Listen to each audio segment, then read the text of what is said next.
abamu ku bakulembeze mu gavumenti ez'ebitundu banenyezza nnyo akakiiko k'ebyokulonda obutakola kimala okumanyisa bannansi ku nteekateeka egenda mu maaso ey'okwekebejja enkalala ez'abalonzi wamu n'ebifo ebironderwamu eyatandise sabbiiti ewedde ne bakalangira nti kagayaavu nga kyannyanja ekisula mu mazzi ate ne kitanaaba. Akakiiko k'ebyokulonda katimbye enkalala z'abalonzi okusobozesa abantu okugyamu abaafa abo bataweza myaka 18 wamu n'abaasenguka n'okwongera okukuba ttooki nga bajjamu ensobi zonna ng'enteekateeka eno yatandise Lwakutaano olwa sabbiiti eyise era esuubira okukomekkerezebwa nga 15 omwezi ogujja. Wabula abamu ku bakulembeze babulidde laadiyo eno Kyabasa mujugumiza ggwanga nti omulimu guno gutambula kasobongo obuzibu babutadde ku kakiiko ak'ebyokulonda engeri gye kagukuttemu nga bagamba nti kali mu byakwata empola atuuka wala Nawolovu atuuka ku kibuga. Nnyini ntebe wa disitulikiti y'Ekyotera Patrick Kintu Kisekulo abulidde laadiyo Kyabasa ensajja nti ebifo byonna byayiseemu bannansi abajjumbidde enteekateeka y'okwekebejja enkala zino bakyali ba munyoto ddala nti kubanga abantu akakiiko k'ebyokulonda tekabamanyisa kimala. Soka ndowooza ekizibu kansoke nkiteeke ku Electoral Commission nti eyakoze publicity mala abantu abasinga obungi tebamanyi. Ntambuddeko mu bitundu bingi nga abali ku nkalala ezo naye ng'abantu batono nnyo bamuswaba ddala abagenda okwekereza. Ate abalala engeri gye batadde mu polling stations endala omuntu bw'agenda owasooka n'alaba ng'eriwo ngabivaako nga tadda mugenda mu maaso. Ate ye mulindwa nnaku musana nnyini ntebe wa division eya Nyendo Mukungwe mu kibuga Masaka agambye nti n'ekitundu kye abalonzi mbife watereddwa enkalala zino tebajjumbidde kuzeekebejja kubanga okumanyisibwa kwabadde kutono nnyo. Obutajjumbira bw'abantu buvudde ku Electoral Commission kuba nti tewaddeeyo kimala mu kulanga n'okuba civic education yakendeerera ddala Electoral Commission obuvunaanyizibwa bwetebutwala butebukola. Leetabuleesa enkalala n'eziteekawo ne batandika okukola omulimu ng'abantu tebamanyi kigenda mu maaso n'akatono. Kakati omulimu ogwo bwe batagukola okujjumbira kw'abantu kuba kutono nnyo.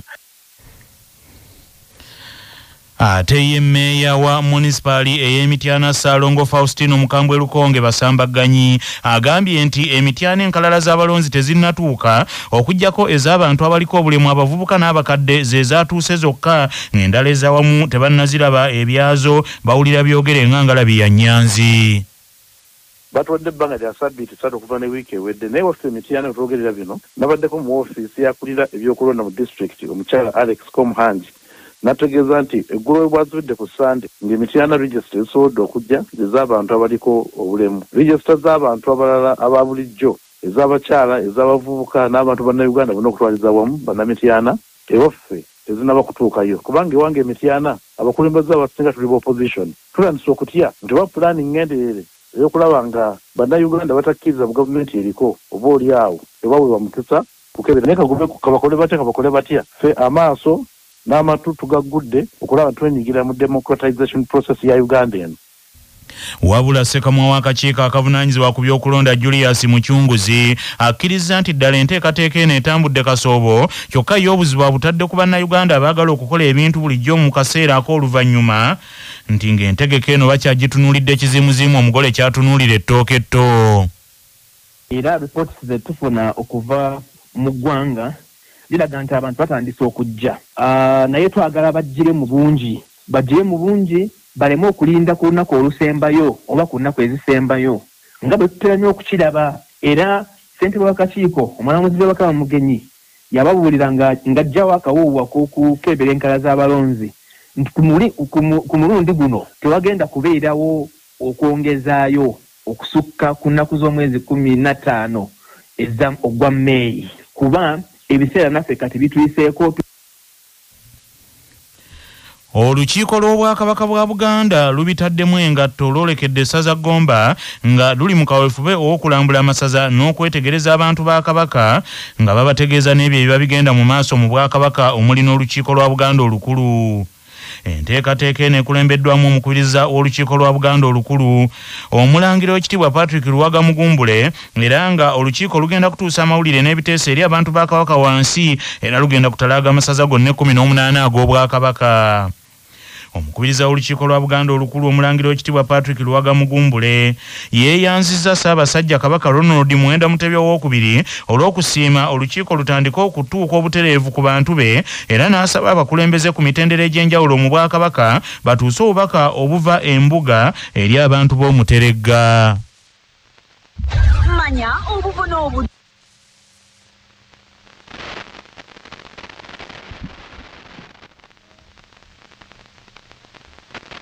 obulamu bwe bugagga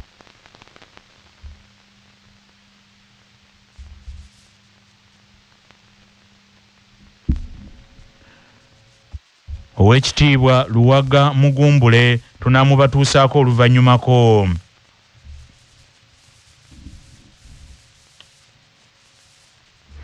Poliisi ekakasizza nti omuliro ogukutte ettundiro ly'embaawo mu Ndeeba mu kibuga kya Uganda ekikulu Kampala ne gumalawo emmaali y'abantu mu kiro ekikeesezza olunaku olwaleero tewali agufiiriddemu yadde nga abantu bali mu maziga.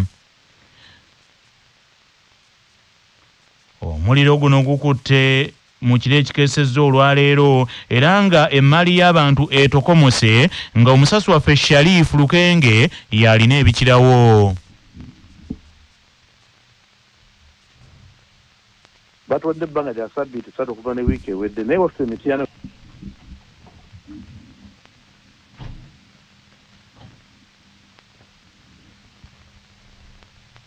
n'okutuusa kati abatuuze b'omu mbaawo mu Ndeeba bakyali mu biwobe na kwazirana olw'emmaali yaabwe esirikidde mu nnabbambula w'omuliro mu kiro ekikeesezza olunaku olwaleero era embaawo eziwerako zifuuse muyonga wano mu bitundu eby'omu Ndeeba. Okusinziira ku bamu ku batuuze abagyiiriddwa emmaali yaabwe bagamba nti wadde poliisi ekoze nga bw'esobola okuzikiriza omuliro guno nti wabula yatuuse kikeerezi okuzikiriza omuliro guno y'ensonga lwaki emmaali yaabwe esirikidde mu nnabbambula w'omuliro. Olw'ensonga twayiiriddwa embaawo ne tuyiibwa ne masini ezikola ze tukozesa okulanda embaawo okukola ki n'ekirala omuliro guno gubadde gutandika wabaddewo embeera y'obulagajjavu ku communication y'ekitundu ne poliisi. Motoka atuuse leeti yagenza otuuka ng'omuliro gutambudde ate n'etuuka ate n'eyite watali muliro then n'esooka epaakinga eri. So tubadde tufe kye tusinga okusaba nti abamu tukozesa looni za banka, abamu tukozesa obusente butono, obusente kapito ye maama itaata, kitegeeza mu bufunze tusigadde mu ki tusigadde mu banka. Omuliro ebiteeberezebwa ebyogerwa bagamba gwavudde ku bafumba, abamu bagamba gwavudde ku masannyalaze kwe gatuli awo. Tusobola kugamba nti kituufu gwavudde ku ki. Omuliro gwatandikidde awo wakati akayumba akabafumbiramu emmere kakutte omuliro entukubaawo enduulu awo nga buli ajja alaba mulabe nga balowooza omuliro gugenda kukoma awo. Omuliro gwayase ne gutandika okulanda buli we gutunula gugenda bugenzi. Etukuba amasimu netukola ki netugenda ku poliisi etutegeeza abantu bazze ssaawa 6 kitundu baja ssaawa 6 kitundu bayise eri ewatali muliro. Emmotoka ne basooka bagipaakinga ate ne beetegereza batandise okuzikiza ssaawa 7. Omuliro guno gujjidde mu kiseera nga wakayita ssabbiiti emu n'ekitundu era nga abatuuze be bamu ab'omu Ndeeba bali mu maziga olw'emmaali yaabwe yasirikira mu nnabbambula w'omuliro eyakwata amaduuka agatunda sipeeya mu kitundu kino. Dennis Namuwoza kamiisona okuva mu poliisi ezikiriza omuliro ono agambye nti basanze akaseera akazibu okutuuka mu kifo kino awakutte omuliro olw'obukubo obutono obuyita mu mbaawo emmotoka zaabwe zibadde tezisobola kuyitawo era ono akakasizza nti tewali afiiridde mu muliro guno wadde nga ne mu kadde kano bakyazikiriza waliwo embaawo ezikyanyooka. Embaawo nga bwoziraba ziri packed ate nga okimanyi nti olubaawo lutwala omuliro sipiidi zembaawo nkalu mulimu ab'amanda mulimu bizinesi nga boziwulira naye tugezezaako kyonna ekisoboka okulaba nti ebintu by'abantu ebiri mu neighborhood tebikosebwa. Omuliro bwe gubaddewo bagenza otukubira nga wayisewo dakiika nga 3 kyova olaba nti mashini yaffe esoose esanze omuliro nga gukoze ki gutambudde. Kakati kiba kitegeeza tebalina buvunaanyizibwa kukuba masimu nga in case emergency oneekoze ki weeri kumpi buli mwaka ekitundu kino eky'omundeba kikosebwa omuliro nga omuliro ogwo gukwata embaawo zaabwe. Babadde bakyalindiridde alipoota ey'omuliro ogwakwata amaduuka agatunda sipeeya nga tennatuuka, omuliro ne guddamu ne gwokya embaawo mu kitundu kyekimu. Ku lwa 88 akatonyaze 8 y'obujjajja Lwasa Mayinja, nze Munabuddu Lukenge Sheriff wano. Ebibuuzo bikyeyongera ku demokrasiya wamu n'obwenkanya munda mu bibiina by'obufuzi ebyenjawulo wano mu Uganda nga twolekera akaseera ak'okulonda kwa bonna naddala abo abanaakwatira ebibiina bino bendera mu kalulu ka 2026.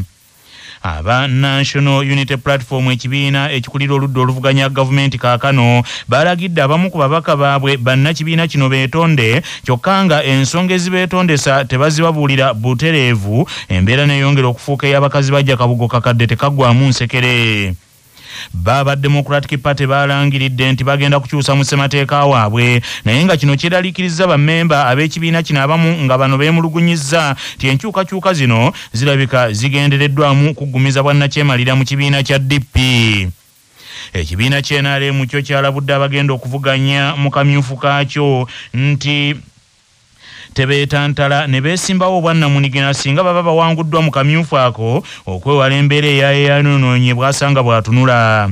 Byabadde bikyali biti ate ye munna NRM Aisha Sekindi, omubaka omukyalo wa disitulikiti y'e Kalungu era minisita omubeezi ow'ensonga ez'amazzi, n'alangirira nti ye tagenda kwonoona biseera okuvuganya mu kamyufu ak'ekibiina kye ky'NRM olwakyayise evvulugu ali mu nteekateeka ey'okuwandiisa abawagizi ba NRM, n'agamba nti ku luno agenda kwesimbawo nga omwetengereze independenti. Mu katundu kaffe kanaka nze nga bwe ndaba tukuleetedde minisita ono Aisha Sekindi nga yanukula ebibuuzo ebimubuuziddwa Yosefu Lukyamuzi. Oli minisita abeera expected ekyo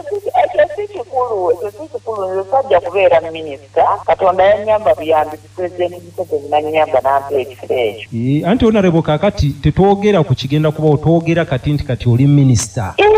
Minister, Vice President ali independent. Honorable, watidde biyinza kubeera mu kamyufu?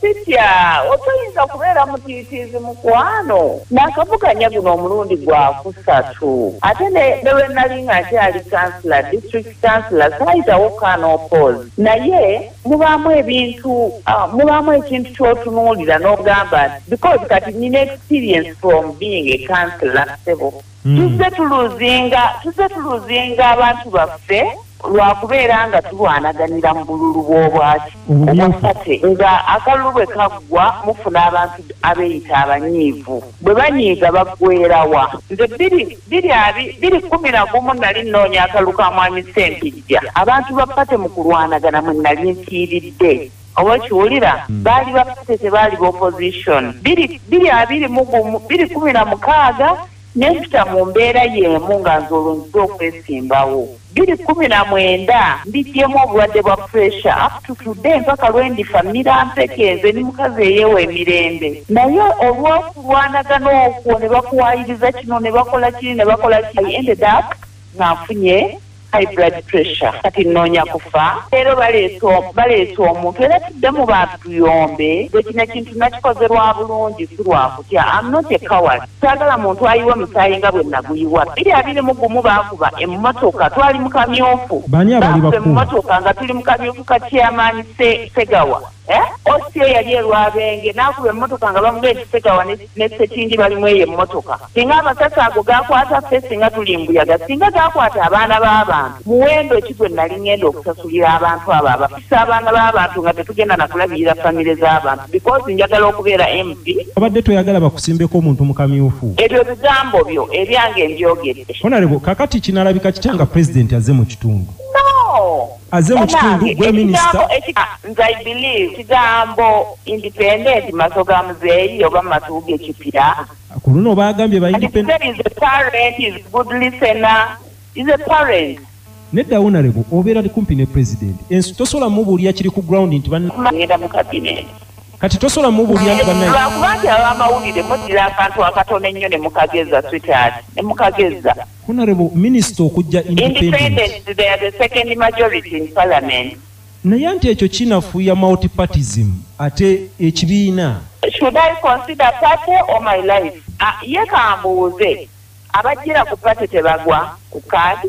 Honorable, kakati singa ekibiina kikuyita ne kisalawo kikuwe kaadi nga tovuganyiziddwa awo okwata kaadi? Lwaki ekibiina kimpita nzaani waliwo yeesindyewo singa tewali yeesindyewo gwe lwaki okirowooza ekibiina kiina kumpita kimpe kaadi olwo mbanga eyavuddemu nga nkoze ntono tisaagala kunvuganya. Abakola effujjo mu kamyufu k'NRM mu kalulu akoowamu tebaabeereyo? Sirabangayo bantu beetema waffe Kalungu gyembeera oba ewalala beetema kale naye sirabangayo beetemye mu kalulu k'awamu. Kugamba effujjo libeera mu kalulu ka primary munda mu NRM? Ewaffe Kalungu saagala okulembeza NRM si buli wamu ewaffe Kalungu. Honorable, baani abakola ebintu ebyo? Weebali. Iyito obamanyi? Naye nga nsukka emyaka 45 olowooza tesaagadde kuwa Mr. Butamuzi onookinzijamu nina bye neerekera. Honorable, kye bakulumiriza nti gwe owa NRM wayitawo otya ng'abalala bonna aba NRM mu kalungu baagwa, ekyo otera okiwulira? Bwe butali bukkiriza nze Katonda. Honorable, bagamba nti weekobana ne Nuupu. Nuupu ani yamanya nti eriyitawo nga n'abaayitawo baakimanya kawungeezi nga babalangira. Honorable, ani chairperson wa district wa NRM? Ye mwami Kiganda. Ensonga zino azimanyiiko, ye wazimuloopera ne zimulema? Nze nakula siroopaloopa so siina lugambo kyamugamba. Honorable, bw'obeera ng'abantu abakola ebintu bino otya n'obboogera amannya, olwo tekibeera nti naye olowooza ompita kasodde ojja kunzijamu ebigambo bisaka nja kukuwa ebyo byokka bye njagala sweetheart. Amawulire g'ebyemizannyo mu mawulire gaffe agakya Basafama gakutuusibwako Sedika Real Estate abatunda n'okugula ettaka ku nguudo ez'enjawulo mu Uganda yonna. Basangibwa ku Galuleba Building ewa Kiso. Essimu noti 7 noti 2 339 377 nga bali wamu ne Light High School Esseguku Katale. Abeegulidde erinnya mu kuyisiza waggulu abaana mu Arts ne Sciences lyadde ne boarding ery'abawala n'abalenzi. Saako pikipiki Honda 2025 ne 1010 SC nkola ya mu Japan. Empya tuku ogifuna ku kibanja mpola erugogo opposite ne DHL oba mu Ndeeba opposite Equity Bank. Olukiiko oluddukanya empaka z'ebika by'Abaganda ez'omupiira lukakasizza ensengeka y'emipiira egy'omutendera gwa semi-finals mu mpaka ez'okubaka eri ebika bina ebyatuuse ku mutendera guno. Bazzukulu bandiira mu birugabu ng'ab'Emmamba bagenda kuttunka ne bazzukulu ba Lule Kasujja Kyesimba ab'Engeye, ate nga bo bazzukulu ba Kisolo Muwanga Sebyota ab'Engonge bagenda kuzuuzumba ne bazzukulu ba Mutasingwa Mpaka ab'Embwa, naye nga wakyaliwo omusango bazzukulu banjiwe Kakoto Mbaziira ab'Ennyonyi Ennyange bwe bawawaabidde ttiimu ey'Embwa. Omutendera gwa quarter finals Embwa yakubya bannantameggo ab'empaka ezasembayo ab'Ennyonyi Ennyange obugoba 26 kwa 21 ate ab'Engeye ne bakuba bazzukulu ba Nakirembeka ab'omutima omusajji obugoba 26 ku 19. Ab'Engonge bakubye bazzukulu ba Nsereko Kalamazi Namwama ab'Ekkobe obugoba 37 kwa 27 ate ab'Emmamba nabo ne bayitawo. Omutendera gwa semi-finals ne final bigenda kuzanyibwa lwa mukaaga olujja nga 3 omwezi ogwokutaano mu kisaawe Wankulukuku ku lunaku emipiira gy'abasajja lwe ginaatandika wakati w'abazzukulu ba Kannyana ab'Engabye Ennyunga ne bazzukulu ba Kabazza ab'Akasimba. Olukiiko luteekateeka empaka z'ebika by'Abaganda era lukakasizza nti enteekateeka zonna ziwedde ez'omupiira ogw'ebigere okugenda okuggulawo empaka z'omwaka guno mu kisaawe Wankulukuku. Okuyingira mu kisaawe Wankulukuku omutwalo gumu n'emitwalo 2 nga bazzukulu ba Lubega Nsamba Lukonge ab'Engabi be bannantameggo b'empaka ezasembayo. Mu katundu kuno kwe kwaffe n'ennono ezaffe eza wano. Omutaka Kibaale ow'Empeewo yaggula Kabaka ng'abadde yabizza olumbe olw'omulangiro oba omumbejja wa Mujaguzo so ng'era dda Kabaka bwe yatabaalanga Kibaale yasigalanga ku busigire mu lubiri lwa Kabaka nga tagenda mu lutabaalo. Ssaabasajja Kabaka bwe yakomangawo okuva mu lutabaalo nga Kibaale ne Kaddulubaale abasanga ku wankaaki w'olubiri nga bamulindiridde n'abawoleza olutabaalo nga tannaba kuyingira mu lubiri lwe. Nga tugenda mugebweru soko jjukire bino. Olwaleero ennaku z'omwezi ziri 28 omwezi ogwokuna ogwakafuumula Mpawu omwaka ogw'2025. Bwe lwali bwe luti mu 2011 gy'emyaka 14 egyakayita okwekalakaasa okw'okutambuza ebigere okugenda okukola kwasajjuka eyali akukulembeddemu kano Dr. Warren Kiza Besigye Kifeefe bwe yatulugunyizibwa ebitagambika.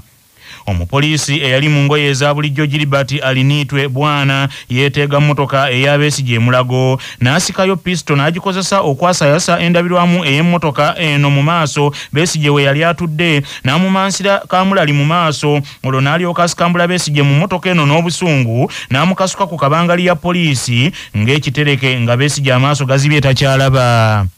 Gilbert Alinitwe Bwana yadda Besigye mu bibundu kubanga we yamukolerako bino omukono gwa Besigye gwali mu kiseminti nga abasirikale baali bamukuba essasi ery'ekipiira mu kwekalakaasa kwe kumu okw'okutambuza ebigere okugenda okukola nga bawakanya bbeeyi y'ebintu eyali yeekanamye.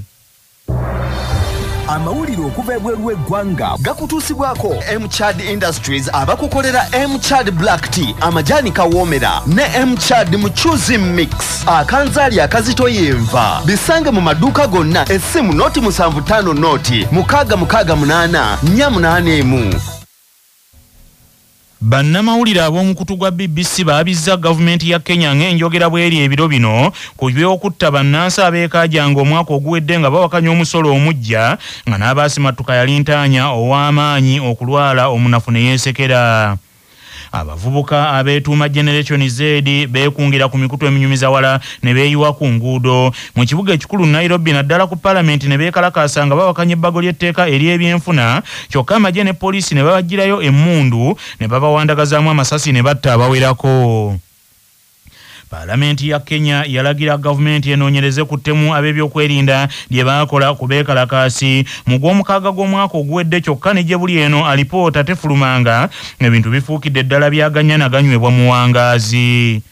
Kaakano bannamawulire ba BBC bafulumizza ebyabwe bye bazudde nga basinziira ku ntambi ze baakwata mu kugattagatta wamu n'okwekenneenya ebifaananyi ne bakakasa nti basatu kubattibwa amasasi agaabakubwa emmundu ze gaavaamu bazitegedde ng'emu yali ya munnamagye ate endala yali ya mupoliisi nga nabo bategeerekese ate ne bakizuula nti abeekaajanze abattibwa bonna tebaalina byakulwanyisa era tebaali ba bulabe. Kino kireesewo okusattira munda mu gavumenti ya Kenya ku alipoota eno ey'omukutu gw'amawulire ogwa BBC erumiriza nti emmundu ezatta abantu bazizudde n'abaali bazikutte bamanyiddwa.